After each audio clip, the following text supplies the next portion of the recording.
I'd like to say thank you to all my guests, all the athletes, all the actors, all the artists, science and business people. Without you guys, this whole evening would be impossible. Marcin Gortat is tall. I'm not the greatest one, but thanks to you guys, a lot of people showed up here and they came here to also, to see you, and they came here to take a picture with you. Also, I'd like to take this moment for a very important decision. Exactly 1 year ago, and 1 year and 7 days ago, I was waived by the Los Angeles Clippers. A lot of people would say it was a disaster. No, it wasn't. They were paying me for a full year without doing anything. So.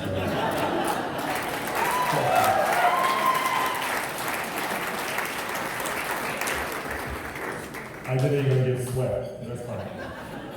But back then I said, listen, I'm gonna take a full year, and I'm gonna decide what I want to do. And I made my mind. I make up my mind right now. And I'm retiring from basketball. I'm retiring from the NBA at age 35. In 48 hours, I'm going to be 36. So.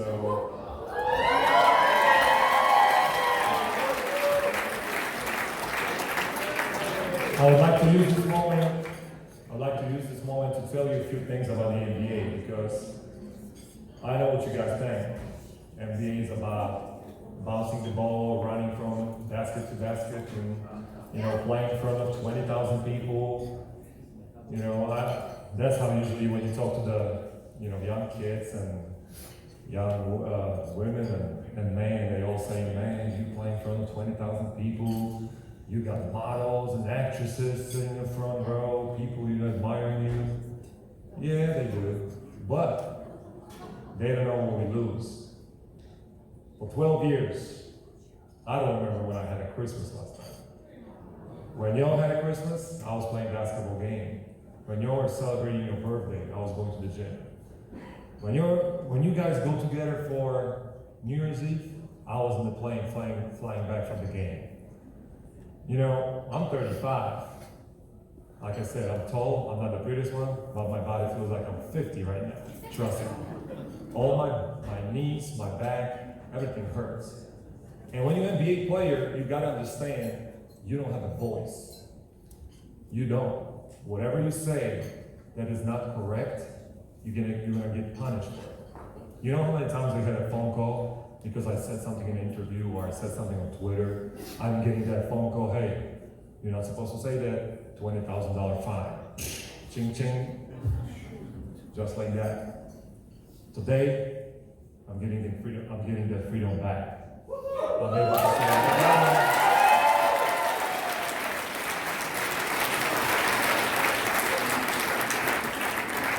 I'm getting that freedom back. And I'd like to also say a few things to my guys. They've been with me for so many years. I had this one guy who was, I started playing basketball with him. And after my first year in the NBA, he joined me. He came to the United States to help me with everything else. His name is Mike Kamiński. Mike, stand up.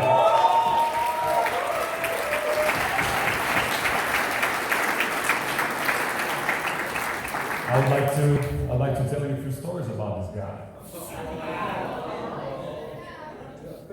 You know what? When I messed up, he took the blame on himself. When I had a crisis, when I had a bad game, when I had sports, basketball depression, when people don't talk about this, he was the one that was talking to me every day. He was the one that was waiting for me after the game. You guys coming back to families, to your wives, to your girlfriends, your kids. I didn't have kids. I didn't have a wife. I have a beautiful girlfriend now. But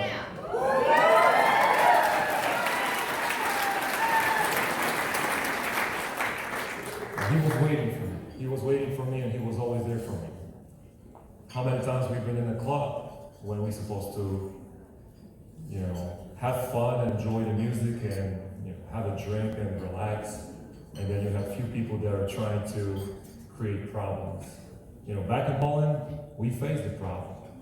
In the United States, you can't do that. You can't do that. What he was doing, come on, man. You know what we would do to these guys back in Poland, but now we gotta leave. He was grabbing my arm and he was telling me to leave. We were leaving. One time, we had a fantastic game, charity game. Marcin Gortat team versus Polish army. And we had this one celebrity artist flying from London, landing at the airport, and I said, we were standing with a whole group of guys, and he said, hey, somebody gotta go pick her up. She was an artist, singer.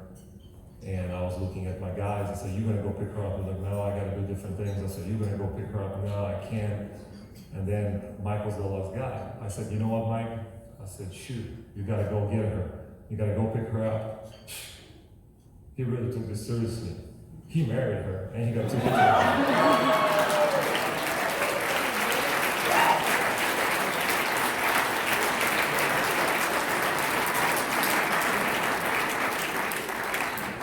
From that day, I never sent him again anywhere else.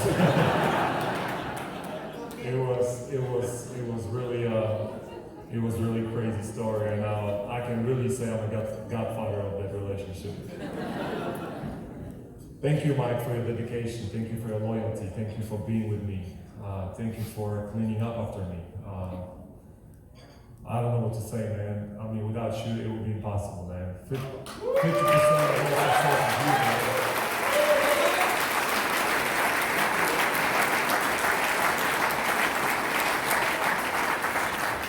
Also, I'd like to say thank you to my manager, who is sitting somewhere there, running around, obviously cleaning up, cleaning up the mistakes we had today during our event. He's the craziest guy ever, but he makes my wishes. I swim in a pool and I call him and I say, hey, I want to have a beautiful gala. I don't care how you're gonna do it, if you gotta organize that. He was like, how much time do I have? I said, you got a couple months. He's doing it. He's the guy who's putting everything together. And without him also, I won't be the same person. Foundation won't have as many sponsors as we have right now. And basically, I mean, these two guys are like brothers for life to me. We're gonna ride together for many, many years. Wherever you are, Cuba, you're probably sitting over there. He's on the balcony. Thank you very much for everything you do.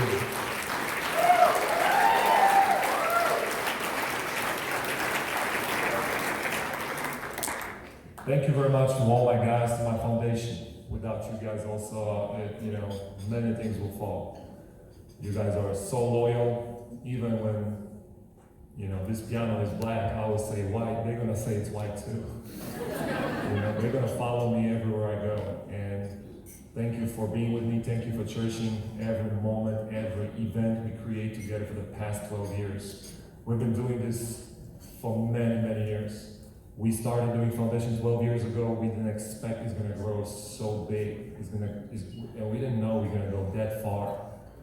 We have basketball schools back in Poland, 5 of them. We started with one with 60 kids. Today we have 5 of them, close to 1,000 kids.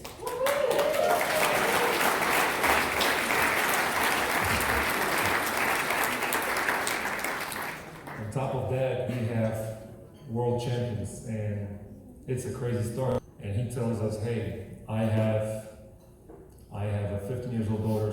She's fighting in Muay Thai.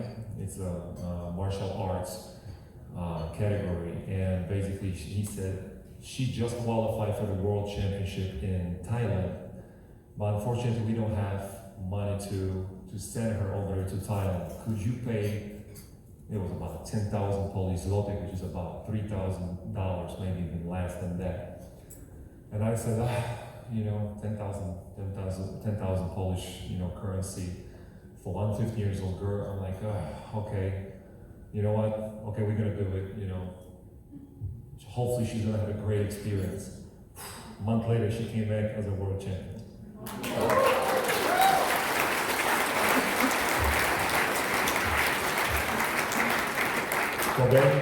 Today I can proudly say that I have a world champion in my schools. So that's pretty cool. On top of that, I have a lot of coaches, a lot of managers, a lot of directors of schools that I'd like to say obviously thank you for working with me, thank you for being with me, thank you for putting up with all my crap I'm giving to you, I'm giving to them, and we're gonna continue to do what we do. Foundation was working for 12 years. We're gonna continue to do the same thing. Obviously, we're probably gonna do more. Tomorrow, we're gonna have a wonderful camp for our kids from our Polonia. Kids between 8 to 13, age 8 to 13. Tomorrow we're gonna meet at 2 o'clock at the gym and we're gonna play basketball. A few guys are gonna help out. The boxers and the volleyball players will help us to get a warm up. Hopefully Adam's gonna show a few tricks with the fingers, maybe get stronger fingers because basketball players breaking fingers constantly. So we're gonna have an amazing event tomorrow. I'm gonna enjoy this night. I'm gonna enjoy this night because I'm finally done reading information if I'm coming back or I'm not coming back to the NBA. Yeah, I was getting phone calls from different teams. I was very close signing with the Los Angeles Lakers before the season. I was very, very close to the point where I had to lose some weight. And when I thought about that, losing weight, I was like, nah. Ain't gonna happen. Ain't gonna happen. That's the one thing I couldn't accept with my body. You guys don't understand what it means to wake up after 16 years. Wake up after 16 years of playing basketball. Wake up without alarm in your phone. And you wake up and you don't know what you're gonna do today. For 16 years, I was getting phone calls with schedule for playing, for the game, for practice, for the event, team event. The next thing you know, you wake up and nobody calls you. I was grabbing that phone, picking up, I was like, probably they don't have my number right now. It was hard for the first 3 months, but I learned to live with it. I enjoy it. One thing that changed is actually my body. I gained probably about 25 pounds. It was crazy. Yeah, I had to, for the first time in my life, thank you. For the first time in my life, I have to take care of my diet and food and stuff like that. And I promised myself one thing. While I was playing, when I'm done, I want to sleep till noon. I want to sleep till noon. I want to have all the sleep I can. I want to enjoy it. It's impossible. I'm waking up every day at 7 o'clock because that's what I've been doing for the past 20 years, and I'm going to be probably doing this for another 50 years. So that's how it is. Guys, thank you very much for your time. Thank you for being with me at church and every morning.